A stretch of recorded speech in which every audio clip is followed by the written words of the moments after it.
Mr. President, I just returned from the Middle East.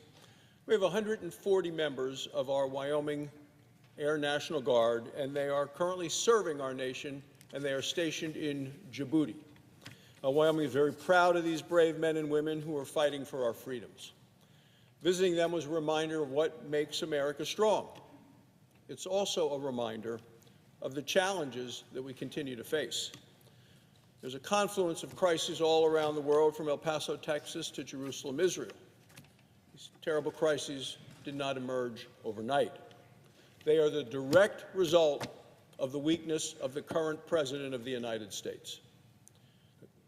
President Biden has been weak in the defenses of our nation. It's obvious to me, it's obvious to people all around the country, it's obvious to people all around the world. Since he took office, he and the Democrats have taken a wrecking ball to so many different sources of our nation's strength. Hollowed out America's military power in favor of wokeness. It's impacted and undermined recruitment. Sold out American economic strength. In favor of what? Well, big government at home and massive government spending.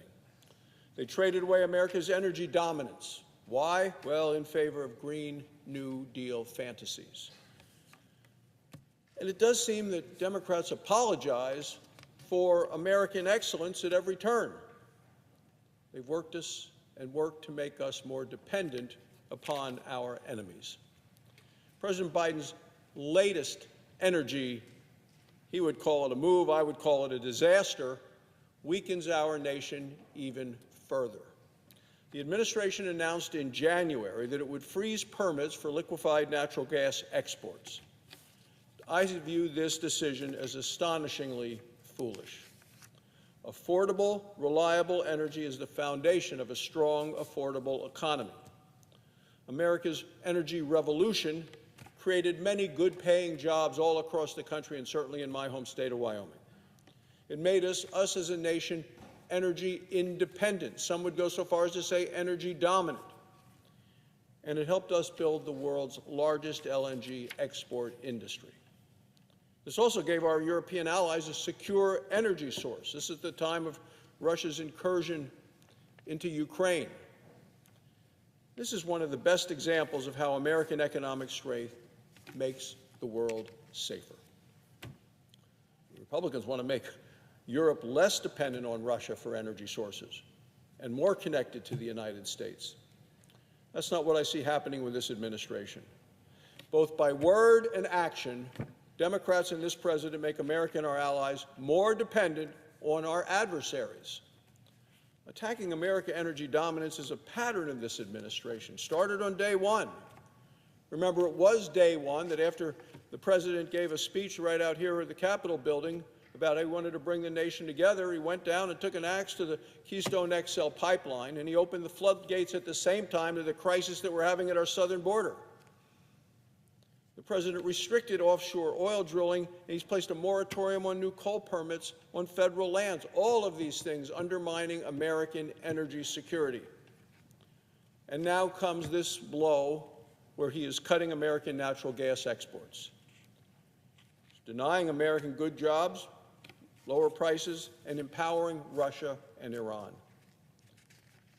Joe Biden has failed fundamentally what should be the goal of any president, which is to make America stronger, safer, more secure. President Biden also has a long list of foreign policy failures. Nobody can forget the deadly and disastrous withdrawal from Afghanistan. Taliban terrorists, they seized $7 billion of weapons. So many of these Americans had left behind. 13 brave soldiers lost their lives, including one from Wyoming, Riley McCullum, Bondurant, Wyoming. The fall of Kabul was a deadly disaster. In January of 2022, the president made another damaging misstep. He suggested that a minor incursion by Russia into Ukraine would be met with minimal consequences. Weeks later, we saw Russian tanks head into Kyiv. Then there's the chaos in the Middle East. September of 2023, the president's national security advisor, Jake Sullivan, made a bold pronouncement. He said, "The Middle East region is quieter today than it has been in 2 decades. 8 days later, Hamas attacked Israel. They killed more than 1,200 Israelis. They took hundreds more hostages, including American citizens. It was the deadliest day for the Jewish people since the Holocaust. Conflicts in the Middle East are devastating, destructive, and destabilizing. They threaten America's interests and America's allies. Yet President Biden works hard to accommodate our enemies. He is a fair-weathered friend to our great ally in the Middle East, to Israel. We see that in his maximum concessions policy toward Iran. Early on, Biden pushed to rejoin Obama's Iran nuclear deal. He was negotiating to lift all sanctions imposed by President Trump.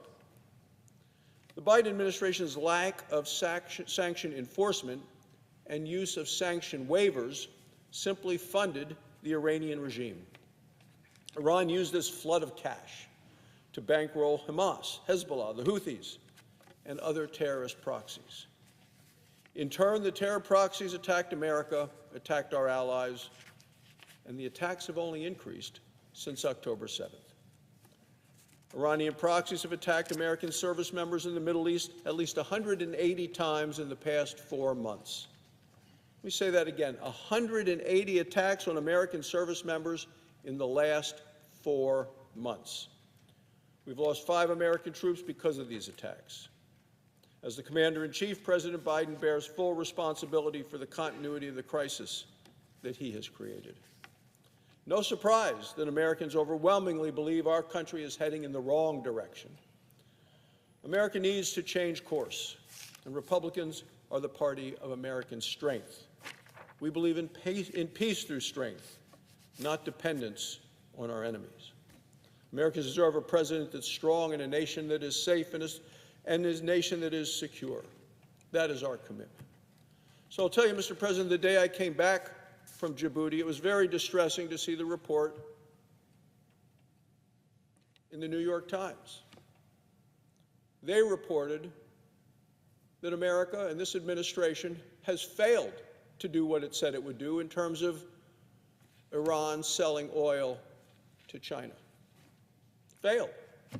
If it hadn't been for the New York Times reporting, the American people wouldn't know because the administration would never tell them that tanker after tanker have moved 59 million barrels of oil from Iran to China. Every one of those tankers ended up in China, and the cash, worth a minimum $2.8 billion, ended up back in Iran. That's the money that Iran is using to fund these 140 attacks on American service members in the last 4 months. We know where the money is coming from, and yet Democrats look the other way. The Secretary of Treasury, hapless as she is, came to Congress and testified inaccurately, possibly misleadingly, that the administration is doing everything that they can. Well, they are not. This administration is looking the other way as a hapless and diminished President Biden continues to be outplayed by Iran. And this is evident to the world. And as Joe Biden bungles along, Russia, Iran, North Korea, Communist China continue on the march. We need a strong president to keep us strong and safe and secure. Thank you, Mr. President. I yield the floor.